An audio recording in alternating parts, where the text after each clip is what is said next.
नमस्कार। आज हम DTRWA यानी Dehradun cantt teachers residence welfare association के फाइनेंशियल स्टेटमेंट को थोड़ा और करीब से देखने वाले हैं। मतलब चलिए समझते हैं कि पिछले साल हमारे समुदाय का पैसा आखिर कहाँ से आया और कहाँ खर्च हुआ। अक्सर ये सवाल मन में आता है ना कि हम जो मेंटेनेंस फीस देते हैं वो असल में जाती कहाँ है। तो आज हम इसी सवाल का जवाब ढूंढने की कोशिश करेंगे, सीधे आंकड़ों के जरिए, कोई इधर उधर की बात नहीं। तो चलिए कहानी की शुरुआत से शुरू करते हैं। जब ये फाइनेंशियल पीरियड शुरू हुआ तो हमारे एसोसिएशन के खाते में थे 1,776,000 रुपए। तो ये है हमारा स्टार्टिंग पॉइंट। और जब साल खत्म हुआ तो खाते में बैलेंस बढ़कर हो गया 1,38,033 रुपए। तो साफ है ये एक अच्छी खबर है। इसका मतलब ये हुआ कि हमारी फाइनेंशियल हेल्थ मतलब पैसों की जो हालत है वो पहले से बेहतर हुई है। तो सवाल ये उठता है कि इस शुरुआती बैलेंस से इस अंतिम बैलेंस तक का सफर कैसा रहा, इस बीच ऐसा क्या हुआ। चलिए इसी पैसे के सफर को जरा ट्रैक करते हैं। तो सबसे पहले एक बड़ी तस्वीर देखते हैं। देखिए सीधी सी बात यह है कि साल भर में कई जरूरी खर्चे तो हुए, पर उसके बावजूद साल के आखिर में हमारी फाइनेंशियल पोजीशन पहले से कहीं ज्यादा मजबूत थी। अच्छा, तो सबसे पहले ये समझना जरूरी है कि हमारे एसोसिएशन के पास पैसा आता कहाँ से है। मतलब इनकम का मेन सोर्स क्या है। जब इनकम के आंकड़ों को देखते हैं तो एक बात बिल्कुल साफ हो जाती है कि हमारी कम्युनिटी को चलाने वाला जो असली इंजन है वो और कुछ नहीं बल्कि हम सब मेंबर्स की दी हुई मेंटेनेंस फीस ही है। तो मतलब ये हुआ कि हम सब मिलकर जो पैसा इकट्ठा करते हैं और हाँ, उस पर जो थोड़ा बहुत बैंक से ब्याज मिल जाता है, बस इन्हीं दो चीज़ों से हमारे समुदाय के सारे खर्चे चलते हैं। चलिए अब आते हैं सबसे ज़रूरी सवाल पर कि ये जो पैसा इकट्ठा हुआ ये आखिर पूरे साल में गया कहाँ खर्च हुआ। यहाँ पर एक नज़र डालते ही पता चल जाता है कि हमारे सबसे बड़े खर्चे कहाँ हैं। तीन मेन चीज़ें हैं, हमारे स्टाफ और सिक्योरिटी, फिर बिजली पानी जैसी यूटिलिटीज़, और तीसरा है लिफ्ट और बिल्डिंग का रखरखाव। मतलब साफ है यही हमारी टॉप प्राथमिकताएं हैं। अब ऐसा करते हैं, इन खर्चों को थोड़ा और करीब से देखते हैं ताकि ये समझ आए कि इनसे हमारी सुरक्षा, हमारा आराम और साफ सफाई कैसे सुनिश्चित होती है। तो सबसे पहले बात करते हैं यूटिलिटीज़ की। देखिए हमारे खर्चों का एक बड़ा हिस्सा जो है वो हमारे कॉमन एरिया की बिजली के बिल भरने में ही चला जाता है। मतलब जैसे कॉरिडोर की लाइट्स, पार्किंग की लाइट्स, ये सब। जैसा कि यहाँ देख सकते हैं UPCL को लगातार और काफ़ी बड़े बड़े पेमेंट किए जाते हैं। ये इसलिए ज़रूरी है ताकि हमारी बिल्डिंग के कॉमन एरिया और रास्ते हमेशा रोशन रहें और हम सब यहाँ सुरक्षित महसूस करें। इसके बाद जो अगला बड़ा खर्चा है वो है हमारे स्टाफ और सिक्योरिटी पर। और ये खर्चा नहीं, एक तरह से हमारा इन्वेस्टमेंट है उन लोगों पर जो हमारी कम्युनिटी को रोज साफ, सुरक्षित और मेंटेन रखते हैं। हमारे मैनेजर, हमारे सिक्योरिटी गार्ड्स, प्लम्बर, इन जैसे सभी लोगों को रेगुलर सैलरी दी जाती है। और ये इसलिए ताकि हमारी बिल्डिंग का जो रोजमर्रा का कामकाज है वो एकदम स्मूथली, बिना किसी रुकावट के चलता रहे। अब आते हैं लिफ्ट के रखरखाव पर। हमारी बिल्डिंग की लिफ्ट्स को सेफ रखना और हमेशा चालू हालत में रखना, ये भी एक बहुत ही ज़रूरी और बड़ा खर्चा है। और ये ऐसा खर्चा है जिसमें कोई कोताही, कोई भी लापरवाही नहीं की जा सकती। इसीलिए जैसा कि देख सकते हैं, हम ओटिस कंपनी को उनके एनुअल मेंटेनेंस कॉन्ट्रैक्ट यानी AMC के लिए लगातार पेमेंट करते हैं। और ये हर एक निवासी की सेफ्टी के लिए बहुत बहुत ज़रूरी है। तो अब जब हमने खर्चों को डिटेल में समझ लिया है तो चलिए वापस जूम आउट करते हैं और देखते हैं कि पूरे साल हमारे अकाउंट बैलेंस में कैसे उतार चढ़ाव आए। ये टाइमलाइन, ये फाइनेंशियल मैनेजमेंट की पूरी कहानी खुद ही बता देती है। देखिए मई के महीने में कुछ बड़े पेमेंट्स के बाद बैलेंस काफ़ी नीचे चला गया था, लेकिन फिर सितंबर में जब ज़्यादातर मेंटेनेंस फीस आ गई तो हमारे बैलेंस ने एक नया हाई बनाया। तो ये उतार चढ़ाव चलता रहा। तो इसका मतलब क्या है, टेकअवे क्या है? कुल मिलाकर ये एक जिम्मेदार मैनेजमेंट की साफ तस्वीर दिखाता है। ये दिखाता है कि मेंबर से आया हुआ पैसा सीधा उन ज़रूरी सर्विसेज में लग रहा है जो हमारी कम्युनिटी को बेहतर बनाती हैं और साथ ही हम एक पॉजिटिव बैलेंस भी बनाए रखते हैं। तो ये पूरा विश्लेषण हमें एक बहुत ही अहम सवाल पर लाकर खड़ा कर देता है कि अब जब हम ये जानते हैं कि हमारा पैसा कहाँ जाता है, तो हम सब मिलकर अपनी कम्युनिटी के लिए और भी बेहतर फाइनेंशियल फैसले कैसे ले सकते हैं, इस पर सोचने की ज़रूरत है। If you want to see the exact moment a group of friendly neighbors turns into, like, a ruthless corporate bureaucracy, you don't look at their emails. No, definitely not. Right, you don't look at their WhatsApp group chats. You look at their petty cash ledger. That is where the truth is. Exactly. Welcome to the Deep Dive. Today we have our hands on a dense, highly detailed financial document simply titled DTRWA 2025-26. And just for context, RWA stands for a Residents' Welfare Association. We are looking at a full year of bank statements, cash flows, and monthly ledgers. Spanning from March 2025 to March 2026. A whole year of financial data. Yeah. And the mission of this deep dive is to decode the raw financial DNA of this document. We want to uncover the hidden mechanics, the daily frictions, and, the surprising human stories required to keep a modern micro-society running. Because it really is a micro-society. It is. Because if you've ever rented an apartment or, paid maintenance fee, you know the illusion. Oh, the magic trick. Right. You pay your money, and magically the hallways are lit, and the trash just disappears. Okay, let's unpack this. Yeah, well, the illusion of magic disappears the literal second you open the Bank of Baroda statement. The main account. Right. This main account serves as the major artery of the entire building. When you look at it, you are looking at the massive, unyielding fixed costs that pump life into a shared living space. And the mechanism keeping this entire system afloat relies entirely on something called CAM fees. Right. Common area maintenance. Yeah. And you see these constant identical transfers coming in from different flats. Like you see A301, C104, B201. Just line after line of them. Exactly. These are the tributaries feeding the main river of the RWA's bank account.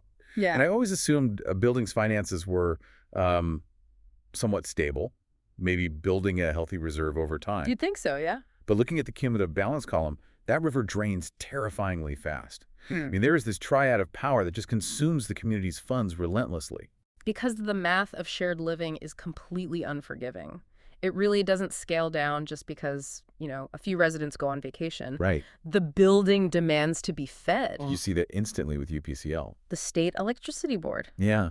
And we aren't talking about a simple household power bill here. The community is acting as a mini utility company, basically buying bulk power for the infrastructure. It's massive. It is. It's often split into 3 massive master meter bills paid through an escrow account, totaling over 28,000 rupees in a single month. 28,000 just to keep the hallway lights on and the water pumps functioning. Which is wild. And then, you add the non-negotiable safety contracts. Oh, the elevators. Right. The Otis Elevator Company demands a rigid 14,234 rupees for their annual maintenance contract. Every month. Almost every single month, like clockwork. You see that payment hit the ledger. A volunteer committee cannot simply decide to, skip a month of elevator maintenance to save some cash. Right, because the legal and physical risks are just way too high. Exactly. Which brings us to the third pillar of this triad, the core human infrastructure. Staff. Yeah. You have Siddhartha the guard, drawing a steady 15,000 rupees a month. You have Vinod Kumar the plumber, costing somewhere between 15,000 and 18,000 rupees. Depending on the month, yeah. Right. And then there's Prathat Singh, the manager and cleaner. And his payouts swing wildly depending on the month. I mean, from 22,000 all the way up to 50,000 rupees. It's a huge jump. It is. So why does one employee's compensation fluctuate so drastically in what is supposed to be a fixed cost environment? Well, those fluctuations actually tell a story of crisis management. Oh, interesting. Yeah, Prabhat is acting as the variable shock absorber for the building's physical needs. Like when things go wrong. Exactly. When a pipe bursts at 2 in the morning or, a festival requires extra cleanup crews, Prabhat is likely managing the emergency labor. He's taking advances for immediate material costs, or he's just covering back-to-back shifts. Oh, wow. So his fluctuating pay is literally a direct metric of the building's monthly chaos. That makes so much sense. Looking at all these fixed costs combined, I couldn't help but compare this RWA to, a stationary cruise ship. A cruise ship. Okay, I like that. Picture it, right? Right. The passengers, the residents in their flats, they just expect the buffets and the amenities to be there. Of course. They pay their ticket price, the SAM fee, and they immediately complain on the WhatsApp group if a hallway is dark. Oh, absolutely. But below deck, in this Bank of Baroda statement, you see the sweaty reality. It takes a constant, expensive burn of fuel, the UPCL electricity, and a dedicated crew of Siddhartha, Vinod, and Prabhat just to keep the ship from sinking into the ground. That cruise ship analogy perfectly illustrates the immense, invisible financial pressure placed on the people managing the ledger. Yeah. They are executing a high-wire balancing act every 30 days. I mean, they are perpetually one broken lift or 1 month of unpaid camming fees away from running a deficit. Just one. The entire survival of this micro-society relies on collective compliance. If the family in flat A301 decides they are angry about a parking spot and refuses to pay their 3,000 rupees, Otis Elevator does not care. they don't care at all. The 14,234 rupee bill still comes due. Yeah, you'd think those massive elevator and power bills are what bankrupt a building. Yeah. But when you move from the macro-level bank transfers down into the gritty reality of the cash balance sheet, Oh, the cash. yeah, you realize the real threat is the death by 1,000 cuts. We transition from these predictable automated monthly bills into the completely unpredictable chaos of daily physical maintenance. The petty cash ledger. The granular details in this section paint a really vivid picture of a structure in a constant state of decay. And I want to challenge the very concept of petty cash here. How so? Well, in the corporate world, this is the drawer of money you use for, like, coffee stirs or donuts. Right, the small stuff. But in this ledger, the cash balance is the most accurate reflection of the building's physical reality.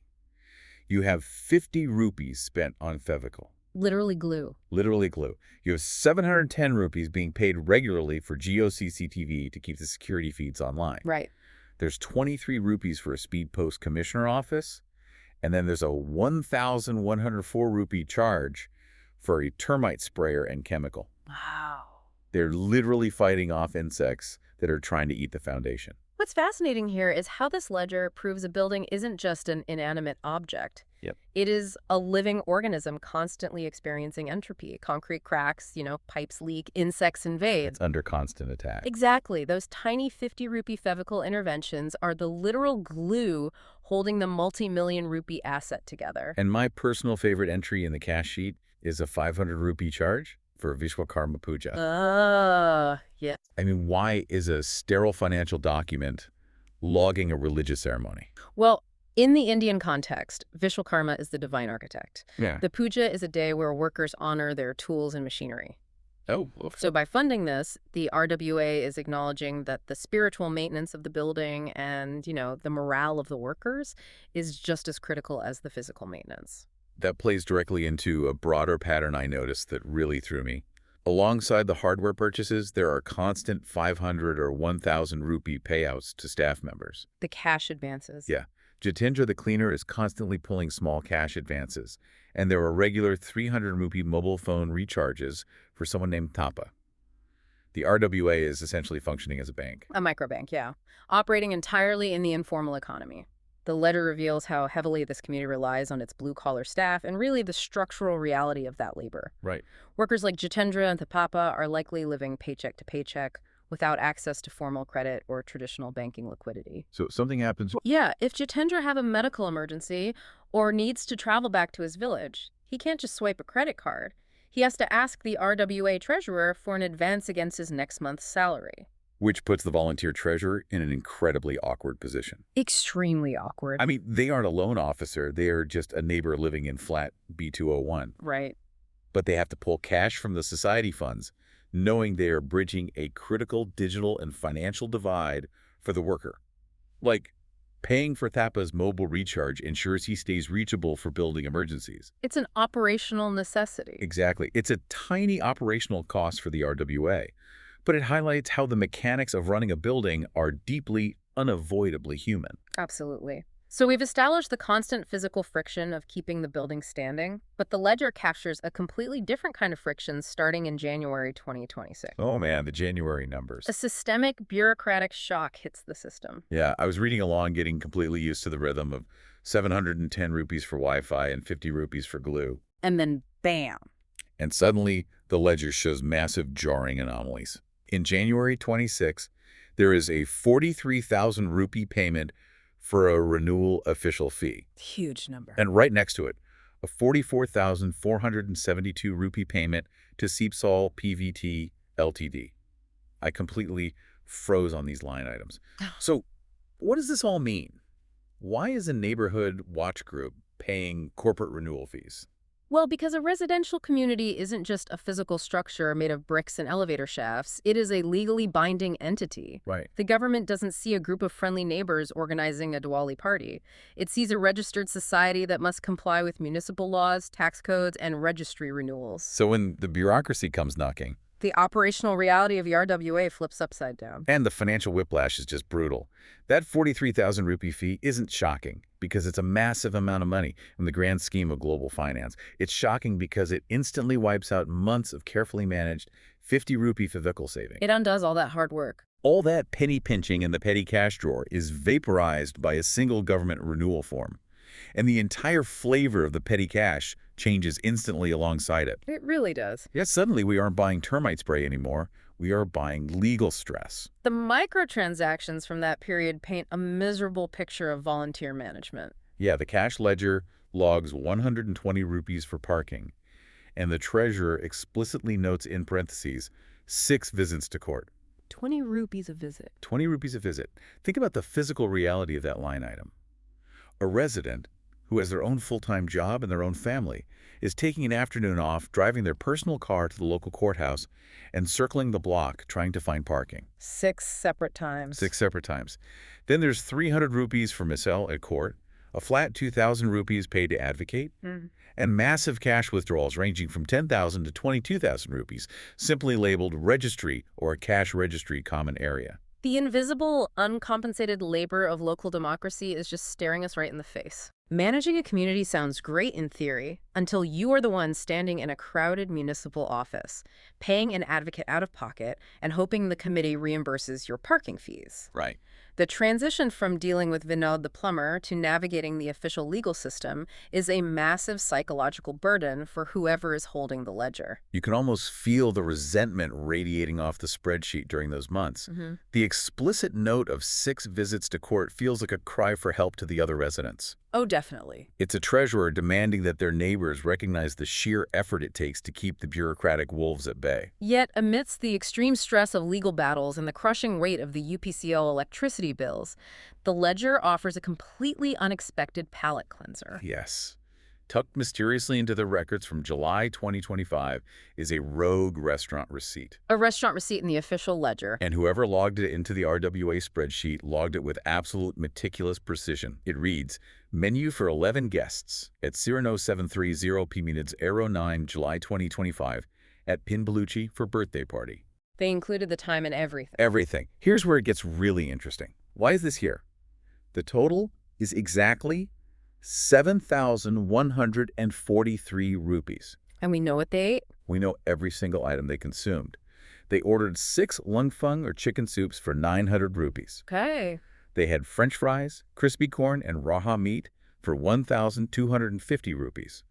There was butter naan, pineapple raita, a 600 rupee cake, Gotta have the cake. and exactly 11 tilla kulfis to finish the meal for 1,320 rupees. If we connect this to the bigger picture, this single entry explains the fundamental nature of these volunteer-run organizations. How so? Well, these financial records aren't generated by faceless corporations or artificial intelligence or professional accounting firms and glass skyscrapers. Right. They are maintained by human beings living their actual messy lives. Yeah, the person agonizing over the 14,234 rupee Otis elevator bill is the exact same person buying a birthday cake and 11 tilla kulfis for their friends on a Tuesday night. Exactly. It is like opening up a highly audited corporate tax return and finding a warm, candid family photo accidentally stapled to the inside cover. The boundaries between professional duty and personal life are completely blurred in an RWA. Yeah. I mean, the treasurer probably had the Pinbaluchi restaurant receipt stuffed into the same wallet as the hardware store bill for the Fevical. Oh, I bet they did. So when they sat down on a Sunday morning to update the community spreadsheet, the dinner simply got transcribed alongside the termite chemical.